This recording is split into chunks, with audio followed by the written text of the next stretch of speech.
संदीप हरपळे आणि सुधा हरपळे यांच्या प्रचारात केंद्रीय मंत्री मुरलीधर अण्णा मोहोळ यांनी उपस्थिती लावली आहे। आगामी नगर परिषद निवडणुकीच्या पार्श्वभूमीवर फुरसुंगी उरळी देवाची नगर परिषद प्रभाग क्रमांक 9 मध्ये भारतीय जनता पक्षाचे अधिकृत उमेदवार संदीप हरपळे आणि सुधा हरपळे यांच्या प्रचारार्थ केंद्रीय राज्यमंत्री सहकार आणि नागरी वाहतूक सेवा मंत्री मुरलीधर अण्णा मोहोळ यांनी काल सायंकाळी नागरिकांची भेट घेतली आहे। मोहोळ यांच्या उपस्थितीमुळे भाजपच्या प्रचार अभियानाला मोठी ऊर्जा मिळाली असून प्रभाग क्रमांक 9 मधील नागरिकांनी प्रचंड प्रचाराला अभूतपूर्व प्रतिसाद दिलाय। मी आपल्या सगळ्यांना या ठिकाणी आवाहन करायला आलोय, विनंती करायला आलोय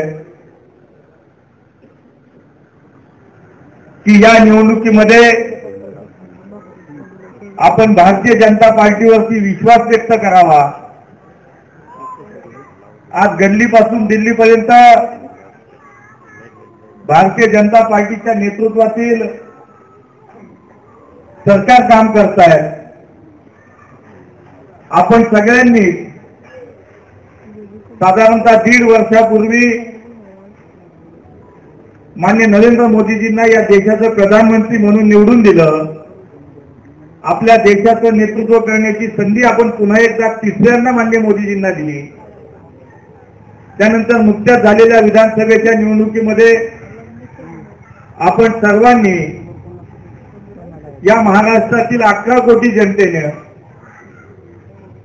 आपले नेते माननीय देवेंद्रजींच्या नेतृत्वाखाली महायुतीचं सरकार या राज्यामध्ये आणलं आणि आता वेळ आली की स्थानिक स्वराज्य संस्थेच्या या सगळ्या निवडणुकांमध्ये जो विश्वास आपण माननीय मोदीजींवरती व्यक्त केला, जो विश्वास माननीय देवेंद्र फडणवीसांवरती आपण व्यक्त केला, तोच विश्वास या दोघांवरती पुन्हा एकदा आपल्याला या ठिकाणी ठेवायचा आणि तमाम महाराष्ट्रामध्ये सर्व स्थानिक स्वराज्य संस्थांमध्ये भारतीय जनता पार्टीचे आणि ज्या ठिकाणी महायुती आहे त्या महायुतीचे उमेदवार आपल्याला निवडून आणायचे, हे आव्हान मी आपल्याला या निमित्तानं करायला आलोय।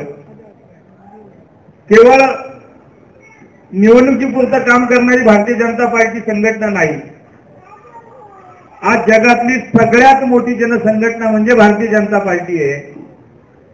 जगातल्या शेकडो देशांच्या लोकसंख्या इतकी या संघटनेची केवळ सदस्य संख्या आहे आपली,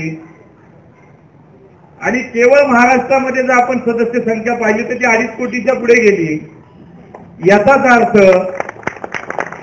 या महाराष्ट्रातील आणि देशातील जनतेनं माननीय मोदीजींचं नेतृत्व स्वीकारलं। देवेंद्रजींच्या नेतृत्वामध्ये 14 ते 19 या 5 वर्षाच्या कालावधीमध्ये आणि त्यानंतरच्या आत्ताच्या या माननीय शिंदे साहेबांच्या नेतृत्वाच्या सरकारमधलं 2.5 वर्ष आणि आता माननीय देवेंद्रजींच्या सरकारमधलं 1 वर्ष, हे काम आपण सगळ्यांनी बघितलंय। आणि म्हणून स्थानिक स्वराज्य संस्था, राज्य सरकार आणि केंद्र सरकार ज्यावेळेला एकत्रितपणे एकाच पक्षाचे, एकाच सरकारच्या घटक पक्षाचे जेव्हा सत्तेत येतील त्यावेळेला त्या ठिकाणचे नागरी प्रश्न सुटण्यासाठी मदत होते आणि अत्यंत सुलभपणे, अत्यंत सहजतेने त्या भागातले नागरी प्रश्न सोडवण्यासाठी आपले लोकप्रतिनिधी जे तुम्ही भारतीय जनता पार्टीचे आज निवडून देणार आहात ते राज्यामध्ये देवेंद्रजींकडे जातील, केंद्राचे प्रश्न आले तर मोदीजींच्या सरकारकडे येतील, ते हक्काने येतील, अधिकाराने येतील आणि ती तुमची कामं सहज मार्गी लागतील। हीच मला असं वाटतं की ह्या सगळ्या निवडणुकीच्या मागची मुख्य भूमिका आहे जी आपल्याला मला सांगायची आहे। आणि म्हणून या फुरसुंगी ग्रामस्थ म्हणून फुरसुंगी गावातले अनेक प्रश्न आहेत। ज्या वेळेला नवीन नगरपालिका झाल्यानंतर काही प्रकर्षाने या ठिकाणी प्रश्न जाणवत आहेत। पाण्याचा प्रश्न आहे, वाहतुकीचा प्रश्न आहे, या ठिकाणी अनेक प्रश्न, कारण कमी दिवसामध्ये नागरिकीकरण वेगानं या भागामध्ये वाढलं, फुरसुंगीची लोकसंख्या वेगानं वाढली, रस्ते अरुंद आहेत, नागरिकीकरण वाढलं, स्वाभाविकपणे मग नागरिकच्या काही सुविधा द्यायच्या त्याच्यावरती ताण निर्माण झाला। आणि म्हणून अशी सत्ता आपल्याला आणायची आहे, असा नगराध्यक्ष आपल्याला आणायचा आहे, असे लोक आपल्याला आपल्या वॉर्डात निवडून द्यायचे की आपलं काम घेऊन या राज्य सरकारकडे हक्काने जातील, या केंद्र सरकारकडे हक्काने जातील आणि ती कामं मार्गी लागतील। मी या देशाचा एक मंत्री म्हणून, भारतीय जनता पार्टीचा कार्यकर्ता म्हणून आपल्याला विश्वास देतो।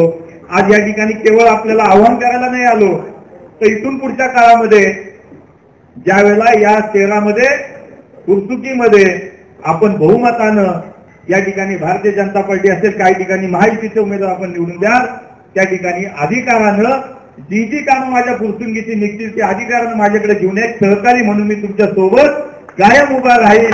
इथल्या समस्या मात्र कायम सोडवण्याचा प्रामाणिक प्रयत्न आपण करूया. आणि म्हणून महानगरपालिकेत असताना सुद्धा अनेक वेळा महापौर म्हणून या भागामध्ये येणं झालं. इथल्या कचऱ्याच्या संदर्भातल्या अनेक समस्या वेळोवेळी आपली सगळी मंडळी इथं आहे, त्या संदर्भात वेळोवेळी वेगळी आंदोलनं झाली. लोकांच्या भावना लक्षात घेऊन त्या ठिकाणी जे जे काय काम करायचं ते पुण्याचा महापौर म्हणून एक भारतीय जनता पार्टीची सत्ताधारी पक्ष म्हणून ते प्रश्न सोडवण्यासाठी, ते आंदोलनं थांबवण्यासाठी, नागरिकांना दिलासा देण्यासाठी म्हणून जी भूमिका घ्यायची, जी कार्यवाही करायची ती कायम आम्ही करत आलो. आणि म्हणून केलं तेच आम्ही सांगतोय.